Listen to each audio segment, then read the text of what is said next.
आदमी के गले पर ब्लेड से हमला करके उसे मार डाला। लेकिन वो कातिल यहीं नहीं रुका, वो सीधा अपने दूसरे शिकार की ओर चला गया। वो एक औरत थी जो गाड़ी में अपना मेकअप ठीक कर रही थी। उसने सोचा कि शायद उसका पति वापस आ गया, लेकिन वो ये नहीं जानती थी कि मौत उसका इंतजार कर रही है। ये पूरी खौफनाक घटना पास ही खड़ी एक लड़की ने अपनी आंखों से देखी। अगले दिन सुबह पुलिस को एक रिपोर्ट मिली, 2 लाशें जिनके सर नीचे झुके हुए थे एक काली गाड़ी के अंदर मिली। जल्द ही डिटेक्टिव सैम वहाँ पहुँचा और सोचने लगा कि ये खून करने का तरीका तो बिल्कुल वैसा ही है। ये काम एक खास आदमी ने किया था, लेकिन उसकी टीम ने डिटेक्टिव को यकीन दिलाया कि ये शख्स पूरी रात हमारी निगरानी में था। उसके पास कत्ल करने का मौका ही नहीं है। वो जेल में बंद है, वहाँ से निकला ही नहीं तो कैसे किसी को मार सकता है। लेकिन न जाने क्यों सैम को ये बात हजम नहीं हो रही थी और उसने सस्पेक्ट रॉन को पूछताछ के लिए बुलवा लिया। रॉन ने सीधे मुंह एक भी सवाल का जवाब नहीं दिया। उसका ये घमंड सैम को बहुत ज्यादा चुभ रहा था, लेकिन उसके खिलाफ कोई सबूत था नहीं, इसीलिए पूछताछ बस फॉर्मेलिटी बन गई। जाते वक्त रॉन एक जवान लड़की से टकरा गया। उसका असली खतरनाक रूप एक पल के लिए सामने आया, लेकिन उसने तुरंत अपने आप को संभाल लिया। उसे लगा कि पुलिस स्टेशन में इस तरह की हरकत करना ठीक नहीं होगा, पर वो ये नहीं जानता था कि ये वही लड़की है जिसने पिछले दिन जुर्म होते हुए देखा था। लड़की ने भी कुछ बोला नहीं, बस वो बड़े ध्यान से रॉन को देखती रही। सालों पहले रॉन और उसका एक साथी एक अनाथ आश्रम में साथ बड़े हुए थे। उन दोनों का एक अलग सा रिश्ता था। दोनों अंदर से हैवान थे। उन्हें जानवरों को अपने हाथों से मारने में मजा आता था। उम्र बढ़ने के साथ साथ उनकी दिलचस्पी इंसानों को मारने में बढ़ गई और उनके लिए ये एक खेल बन गया। इसके बाद कहानी पीछे जाती है। सालों पहले एक डिटेक्टिव हाथ धोकर उनके पीछे पड़ा हुआ था। वो कुछ भी करके उन्हें ढूंढना चाहता था। एक रात जब वो अपने घर जा रहा था, अचानक उसकी गर्दन पर तेज वार हुआ। जल्द ही खून निकलने लगा और गिरते पड़ते वो जैसे तैसे अपनी बेटी तक पहुंचा। ये छोटी बच्ची वही है जिसने पिछले दिन वो मर्डर होते हुए देखा था। उसका नाम है हीजू। जल्द ही सैम अपने हाथ में बर्थडे केक लिए अपने पार्टनर और बहुत ही जिगरी दोस्त का जन्मदिन मनाने आया, लेकिन इस मंजर को देखकर उसकी रूह कांप गई जब उसने देखा कि उसका साथी पहले ही मर चुका है। उसकी बेटी हीजू अभी भी उसके पास बैठी हुई थी। वो नादान लड़की जानती ही नहीं थी कि उसके पिता मर चुके हैं। वो बस उनके जागने का इंतजार कर रही थी ताकि वो दोनों मिलकर उनका जन्मदिन मना सके। ये देखकर रॉन के दिल में गहरा दर्द उठा। उसे लगा था कि कातिल का कोई सुराग नहीं है, शायद बच निकलेगा। लेकिन जल्द ही वो कातिल पकड़ा गया। उस पर कई मुकदमे चले। रॉन ने कुछ महीनों में ही 7 कत्ल किए थे, लेकिन सबूत सिर्फ एक के लिए ही मिल पाए। इसीलिए उसे सिर्फ और सिर्फ 15 साल की सजा हुई। विक्टिम के परिवार वाले इस फैसले को समझ भी नहीं पाए। सैम को इस बात का बहुत गुस्सा था कि ये जानवर 15 साल में छूट जाएगा। उस दिन उसने फैसला कर लिया था कि बदला लेकर रहेगा। तब से आज तक उसके दिल में बदले की आग जल रही थी। उसने कसम खाई कि रॉन को उसके जुर्मों का हिसाब देकर रहेगा। छोटी हीजू ने ये सब देखते हुए कातिल का चेहरा हमेशा के लिए अपने दिमाग में बसा लिया था। लेकिन जब सब लोग गम में डूबे हुए थे, उनकी नजर एक आदमी पर नहीं पड़ी जो अंधेरे में छुपा हुआ था। सिर्फ रॉन ये बात जानता था कि जिसने उसे धोखा देकर जेल भिजवाया है वो उसका पुराना करीबी दोस्त है, वही हत्यारा जिसे हमने कहानी की शुरुआत में देखा था। दरअसल उन दोनों को एक लड़की से प्यार हो गया था। अब रॉन की गर्लफ्रेंड उसके दोस्त के साथ मिलकर उसे धोखा दे रही थी। जब रॉन को ये बात पता चली तो वो गुस्से से पागल हो गया और उस लड़की को बेरहमी से मार डाला। बाद में रॉन ने अपने दोस्त से भी बदला लेने का प्लान बनाया, लेकिन उसका दोस्त जॉन 2 कदम आगे निकला। उसने रॉन को फंसाकर जेल भेज दिया। अब 15 साल बाद रॉन जेल से बाहर आया और सबसे पहले जो उसके सामने आया वो था सैम, जो इस बार उसे जेल वापस भेजने के लिए तैयार था। ये साफ था कि सैम अभी भी 15 साल पहले की घटना को भूला नहीं है, लेकिन रॉन अभी भी अपने जुर्म को मानने के लिए तैयार नहीं था। इसीलिए सैम ने अपनी टीम को ऑर्डर दिया कि रॉन के ऊपर 24 घंटे नजर रखी जाए। इस सब के बाद सैम ने सबसे कहा कि चलो सारे के सारे 500 की बत्ती निकालो, और वो सारे पैसे उसने चुपके से अपने पास रख लिए। एक नए ऑफिसर को लगा कि हमारा बॉस तो हमसे ही पैसे वसूल रहा है, लेकिन उसका शक तब खत्म हो गया जब सैम ने एक मोटा सा लिफाफा एक लड़की को दिया। ये लड़की कोई और नहीं बल्कि हीजू है, जो अब बड़ी हो चुकी है। पिछले 15 साल में हीजू, जो अब एक अनाथ थी, वो कभी किसी अनाथ आश्रम में नहीं रही। पिछले 15 सालों से पूरा पुलिस डिपार्टमेंट यूं ही मिलकर हीजू की परवरिश कर रहा था। जैसे जैसे हीजू बड़ी हुई वो एक समझदार और दयालु दयालु लड़की बन गई। स्टेशन के हर इंसान को वो बहुत प्यारी और मेहनती लगती थी। स्टेशन में मौजूद हर एक पुलिस वाला उसे अपनी बेटी की तरह रखता था। इस समय में हीजू ने अपनी माँ पर भी नजर रखी हुई थी, उस माँ पर जिसने उसे छोड़ दिया था। उसके दिल में माँ के लिए प्यार भी था और नफरत भी, लेकिन फिर भी वो अपनी माँ को तकलीफ में नहीं देख सकती। उसका सौतेला बाप जो अक्सर उसकी माँ को मारता पीटता था, वो उसे एक आंख पसंद नहीं था। वो हीजू की आंख में रड़कता था। जो बात उसे पता नहीं थी वो ये है कि हीजू ने कभी अपने पिता के कत्ल को भुलाया नहीं। जिस पल उसने सुना कि रॉन जेल से रिहा हो गया, उसने अपना सालों से बनाया हुआ बदले का प्लान शुरू किया। वो रॉन के ऊपर नजर रखने लगी, लेकिन एक रात उसने जॉन की मौजूदगी महसूस की। उसने देखा कि जॉन का कत्ल करने का तरीका रॉन के तरीके से बहुत मिलता जुलता है। तब उसके दिमाग में एक नया प्लान बना कि रॉन को जॉन के किए हुए कत्लों के इल्जाम में फंसा दे, लेकिन चीजें प्लान के हिसाब से नहीं चली। इसीलिए उसने अपने अगले कदम की तरफ ध्यान दिया। उसने सोच लिया कि वो अपने सौतेले बाप को मारेगी, वो आदमी जिसने सालों तक हीजू की माँ को सताया है। हीजू ने अपनी माँ को इतना दुख सहते हुए देखा था कि अब वो बर्दाश्त नहीं कर पा रही थी। अब उसने सोच लिया कि वो अपने सौतेले बाप का इस्तेमाल रॉन को फंसाने के लिए करेगी। हीजू ने रॉन पर नजर रखी हुई थी और वो जानती थी कि रॉन हर सुबह जल्दी उठकर पार्क में जॉगिंग करने जाता है। उसने फैसला किया कि वो लाश को पार्क तक घसीट के लाएगी ताकि रॉन सीधा शक के घेरे में आ जाए, क्योंकि उसका तो पहले से क्रिमिनल रिकॉर्ड है। जब रॉन वहाँ आया तो उस आदमी के मौत के तरीके को देखकर हिल गया। उसने पहचान लिया कि ये तो मेरे स्टाइल से मारा हुआ है, कोई तो उसकी नकल कर रहा था और इस सब के चक्कर में पुलिस अब उसके पीछे पड़ जाएगी। उसे महसूस हुआ कि असली हत्यारा कहीं आसपास छुपा हुआ है और जल्द ही उसे एक शख्स दिखाई दिया जो दूर खड़ा देख रहा था। रॉन जल्दी से उसके पीछे भागने लगा, लेकिन वो आदमी भी तेजी से वहाँ से दौड़ने लगा। रॉन उस आदमी से लंबा था और रोज लगभग 10 किलोमीटर भागता था, लेकिन इस सब के बावजूद वो छोटा सा आदमी तेजी से वहाँ से भाग गया और जल्द ही रॉन की नजरों से फरार हो गया। ये आदमी कोई और नहीं बल्कि हीजू ही थी। वो देखना चाहती थी कि आखिर रॉन उससे कितना तेज है, ताकि वो अपने बदले के प्लान को और बेहतर तरीके से बना सके। जल्द ही एक के बाद एक कत्ल होने लगे। सबका तरीका रॉन के पुराने स्टाइल से मिलता जुलता था, लेकिन पुलिस को कोई पक्का सबूत नहीं मिला कि रॉन ने ही ये सब किया है।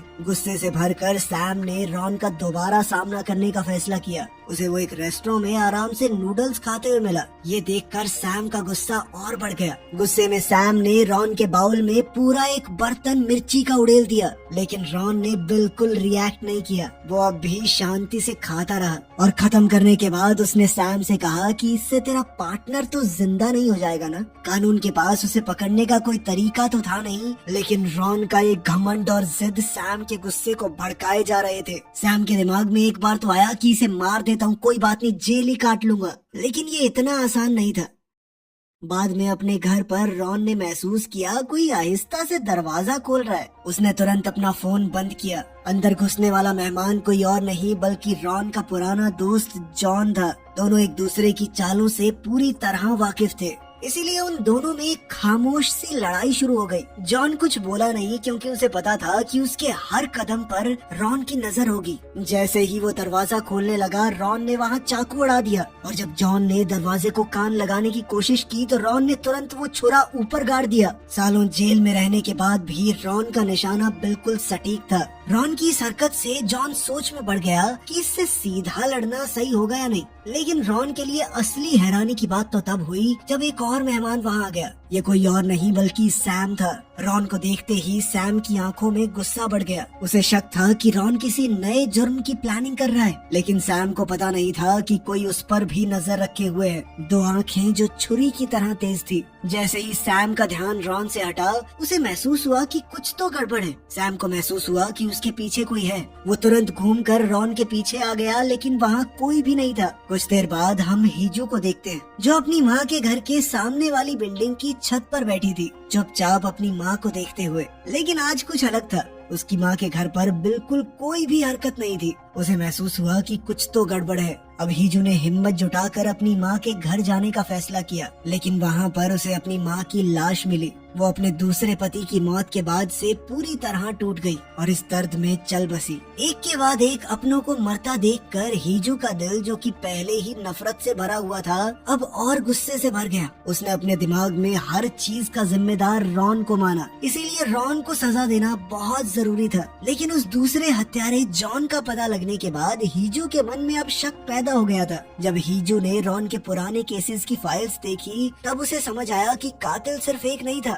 शायद ये दोनों तब मिलकर काम कर रहे थे। दोनों के तरीके भी काफी हद तक एक जैसे थे। हीजू ने जल्दी से उस आदमी के रिकॉर्ड्स निकाले। पुलिस स्टेशन में उसका वैसे ही रोज का आना जाना था, तो उसने बड़ी आसानी से पता लगा लिया कि इसी आदमी ने रॉन की रिपोर्ट की थी, जिस वजह से उसकी गिरफ्तारी हुई। ये साफ था कि इन दोनों के बीच में कोई तो कनेक्शन है, जो अब इस हद तक खराब हो गया था कि वो दोनों एक दूसरे की जान लेने को तैयार हैं।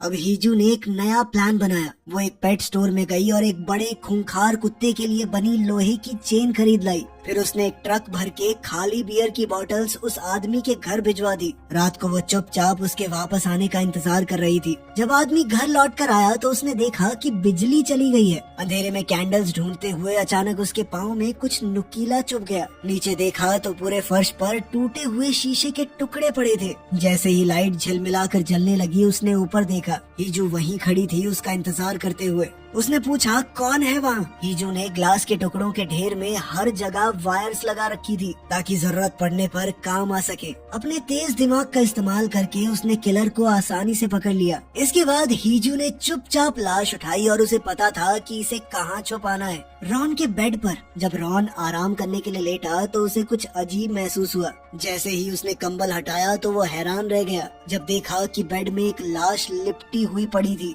जिसके गले में कुत्ते वाली चेन लगी है। सबसे ज्यादा हैरान कर देने वाली बात तो ये थी कि ये लाश किसी और की नहीं बल्कि जॉन की ही थी। उसे किसी ने बेरहमी से मारकर वहाँ छोड़ दिया था। जब रॉन समझने की कोशिश कर रहा था कि क्या हुआ, तब हीजू पीछे से अचानक छलांग मारकर उस पर टूट पड़ी। उसने एक और डॉग चेन से रॉन का गला दबा दिया। मारने के लिए नहीं, बस बेहोश करने के लिए। वो ऐसा दिखाना चाहती थी कि इन दोनों किलर्स के बीच में लड़ाई हुई और फिर रॉन ने जॉन को मार दिया। रॉन इस तरह मर्डर के चक्कर में फंस जाएगा और पुलिस उसे पकड़ लेगी। लेकिन जैसा उसने सोचा था वैसा नहीं हुआ। रॉन थोड़ा जल्दी होश में आ गया। पुलिस जब पहुंची तो उन्होंने कमरे में लाश देखी, लेकिन रॉन वहाँ नहीं था। उन्हें बस एक सुराग मिला, बेड पर ताज़ा खून। सैम ने खून देखा कि अभी तो गर्म है और समझ गया कि रॉन भागा नहीं है, वो इसी बिल्डिंग के अंदर है। उसने तुरंत होटल लॉक करने का ऑर्डर दिया और हर कमरे को चेक करना शुरू कर दिया। फिर एक दूसरे कमरे में पुलिस ने अजीब सी चीज देखी। एक आदमी और एक औरत दोनों खून में लिपटे हुए बाथटब में पड़े थे।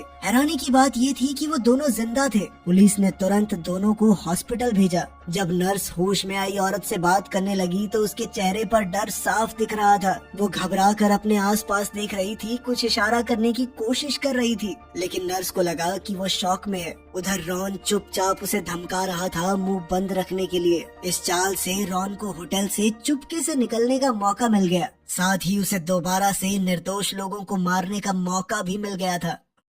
इसी बीच सैम, जो क्राइम सीन पर था, सोचने लगा कि रॉन आखिर भागा कैसे। तब उसने बेड के नीचे खून का एक निशान देखा। मैट्रेस उठाते ही पता चला कि इस कमरे में रह रहा आदमी तो वहाँ मरा पड़ा था। रॉन पहले ही बिना कोई निशान छोड़े निकल चुका था। अपना प्लान पूरा करने के बाद हीजो को लगा कि चाहे रॉन पकड़ा ना भी जाए, लेकिन अब वो एक वांटेड किलर है। अब बात अपने आप खत्म हो जाएगी। अब वो अपने सपने पूरे करने पर ध्यान दे सकती है। लेकिन जब उसने अखबार में हेडलाइन देखी तो वो हिल गई। पुलिस वालों ने ये तय कर लिया था कि रॉन किलर नहीं है। उसके खिलाफ उन्हें कोई खास सबूत नहीं मिला था। दरअसल ये ऑर्डर्स ऊपर से आए थे कि रॉन का नाम साफ कर दो, क्योंकि वो नहीं चाहते थे कि पुलिस एक ही आदमी को पकड़ने में नाकाम घोषित हो जाए। लोग बोलने लगेंगे ना कि एक हत्यारे को पकड़ नहीं पा रहे। सैम इस सबसे ज्यादा खुश नहीं था। ये सुनकर हीजू बहुत परेशान थी। उसने तय कर लिया था कि इस दरिंदे को इसके गुनाहों की सजा दिलाकर रहूंगी। उधर रॉन ये तो जानता था कि पुलिस उसका कुछ नहीं बिगाड़ सकती, लेकिन अपने आप को बेगुनाह साबित करने के लिए उसे पता लगाना होगा कि कौन हमेशा उस पर इल्जाम लगाता रहता है। है। रॉन एक इंटरनेट कैफे गया ताकि कुछ सुराग पता लगा सके। ज्यादा देर नहीं लगी उसे पता लगाने में कि वो पार्क वाला जो आदमी था वो उसी औरत का दूसरा पति है जिसे उसने सालों पहले मारा था। और तो और उस पुलिस वाले की एक बेटी भी है जिसकी उम्र और हाइट का पता लगाते ही वो समझ गया कि ये वही लड़की है जिसने उस पर हमला किया था। ये बात जानते ही मानो उसके दिमाग में बल्ब जल गया हो। इस वक्त वो कैफे के अंदर ही सिगरेट पी रहा था। जब कैफे का मालिक उसके पास आया कि सर ये बंद कर दीजिए, तो रॉन ने उसे धुतकार दिया, चल भाग यहाँ से। कैफे का मालिक समझ गया था कि इस आदमी से पंगा तो नहीं लेना चाहिए। उसे ध्यान आया कि पुलिस ऐसे ही किसी आदमी को ढूंढ रही थी, तो उसने डायरेक्ट पुलिस को फोन कर दिया। सैम पास ही था तो वो तुरंत वहाँ पहुँच गया, लेकिन तब तक रॉन कैफे से निकल चुका था। बस एक आधी जली हुई सिगरेट कंप्यूटर के पास थी। सिगरेट अभी गर्म पड़ी थी तो सैम समझ गया कि रॉन आसपास ही है। बिना वक्त गवाए उसने अपनी बंदूक निकाली और सबको दीवार के साथ खड़ा होने को कहा। वो एक के बाद एक सबको चेक करने लगा, लेकिन भीड़ में छुपे हुए रॉन ने तुरंत झपट्टा मारकर सैम पर हमला बोल दिया। वो तुरंत बचकर बाहर की तरफ भागा और रास्ते में एक पुलिस वाले से टकरा गया। वो पुलिस वाला अभी भर्ती हुआ था तो गोली चलाने में थोड़ा हिचकिचाया। इतने में तो रॉन ने अपनी छुरी उसकी छाती में गाड़ दी, लेकिन उसे मारा नहीं। वो जानता था कि कोरिया में एक पुलिस वाले को मारना बहुत बड़ी दिक्कत हो जाएगी, फिर कुत्तों की तरह ढूंढेंगे मुझे ये। इसीलिए उसने पुलिस वाले की थोड़ी मरहम पट्टी कर दी ताकि वो बच जाए। फिर सैम की गाड़ी में ही वो सीधा पुलिस स्टेशन गया। गाड़ी देखकर तो गार्ड भी उसे डायरेक्ट सल्यूट मार रहे थे। उसके लिए सबसे खतरनाक जगह ही सबसे सेफ बन गई। उसका असली मकसद गाड़ी वापस देना थोड़ी था, बल्कि वो तो हीजू का एड्रेस निकालने आया था। इत्तेफाक से हीजू भी स्टेशन में ही मौजूद थी। उसने रॉन को छुपते हुए अंदर जाते देख लिया, लेकिन ऑफिसर्स को बताने की बजाय वो चुप रही, क्योंकि उसे पता था कि अगर छुपकर पुलिस स्टेशन में घुसते हुए पकड़ा गया तो सारी जिंदगी जेल में नहीं रहेगा, कुछ सालों में फिर बाहर आ जाएगा। अब हीजू ने अपना आखिरी प्लान बनाया। वो समझ गई थी कि रॉन पुलिस को बेवकूफ बना के आसानी से एड्रेस निकाल लेगा और फिर उसका टारगेट तो वो ही होगी। अब रॉन हमेशा की तरह चाकू का इस्तेमाल करके घर में घुसने लगा, लेकिन जैसे ही वो आगे बढ़ा मोशन डिटेक्टर लाइट्स अचानक से बुझ गई और एक परछाई उसकी तरफ धीरे धीरे बढ़ने लगी। जब इन दोनों का आमना सामना हुआ तो दोनों ने एक दूसरे पर हमला किया। हीजू ने सोचा कि आज मुझे वही डर महसूस हुआ है जो शायद मेरे पापा को महसूस हुआ होगा जब उन्हें छुरा मारा गया था। जल्द ही रॉन ने ये मान भी लिया कि हाँ, मैंने ही तेरे बाप को मारा था। गुस्से से भरी हुई हीजू ने उस पर हमला किया और फिर वहाँ से भागने लगी। रॉन भी हैरान था कि चाकू लगने के बाद भी ये लड़की इस तरह भाग रही है। उसे भागता देख रॉन ने सोचा कि उसे जाने नहीं देना। अगले ही सेकंड रॉन भी उसका पीछा करने लगा, लेकिन अजीब बात ये थी कि हीजू शहर की भीड़ भरी गलियों में नहीं बल्कि सुनसान पहाड़ी की तरफ गई। वहाँ तो रॉन को उसे मार पाना काफी आसान हो जाएगा। जल्द ही रॉन ने उसे पकड़ लिया और अब वो उसे मारने ही वाला था, लेकिन हीजू ने मौका पाकर रॉन को ही छुरा मार दिया और फिर दोबारा वहाँ से भाग निकली। साथ ही उसने सैम को फोन मिला दिया कि रॉन मेरी जान के पीछे पड़ा है, जल्दी आ जाइए। जल्द ही रॉन ने हीजू को पकड़ लिया, लेकिन फिर भी इस बार उसे कुछ नहीं किया। रॉन जानता था कि इस लड़की को पुलिस वालों ने पाला है, वो उसे मारने नहीं वाला था। वो तो उल्टा हीजू के खिलाफ सबूत हासिल करके उसे फंसवाकर अपना नाम साफ करना चाहता था। जैसे ही हीजू को उसका इरादा समझ आया तो वो फिर से छूटकर पहाड़ों की तरफ भागी। कुछ देर बाद जब रॉन पहाड़ी के ऊपर एक पार्क में पहुंचा तो उसने देखा कि हीजू आराम से वहाँ झूल रही थी। उसकी आंखों में एक पक्का इरादा था। उसने अपना स्कार्फ निकाला और जानबूझकर रॉन के सामने फेंक दिया और फिर कहा कि इसे सैम को दे देना, ठीक है। उस वक्त रॉन को लगा कि हीजू बस पागल है। हीजू के गले में उस वक्त वही कुत्ते वाला कॉलर बंधा हुआ था। रॉन को समझ ही नहीं आया कि आखिर ये सब हो क्या रहा है। तभी अचानक पुलिस के सायरन्स की आवाज करीब आने लगी। तभी हीजू ने वो चेन अपने कॉलर से बांध दी और तेज तेज झूला झूलने लगी। उसने रॉन की तरफ देखकर कहा कि अब तुम्हारा खेल खत्म हुआ, सारी जिंदगी जेल में काटेगा तू। तेजी से झूलते हुए उसने अचानक से झूला छोड़ दिया। हाथ छोड़ते ही चेन एकदम टाइट हो गई और एक ही झटके में हीजू का गला टूट गया। वो मर गई और इसका नाम आ गया रॉन के ऊपर। उसी पल वहाँ पुलिस की एक बड़ी टीम आ गई। उन्होंने देखा कि हीजू लटकी हुई है और रॉन सामने खड़ा है। अब उन्हें किसी सबूत की जरूरत नहीं थी। रॉन को तुरंत गिरफ्तार कर लिया गया, लेकिन हीजू के बेजान शरीर को देखकर सैम पूरी तरह टूट गया। ये कहानी थी एक ऐसे बदले की जो कई जिंदगियों को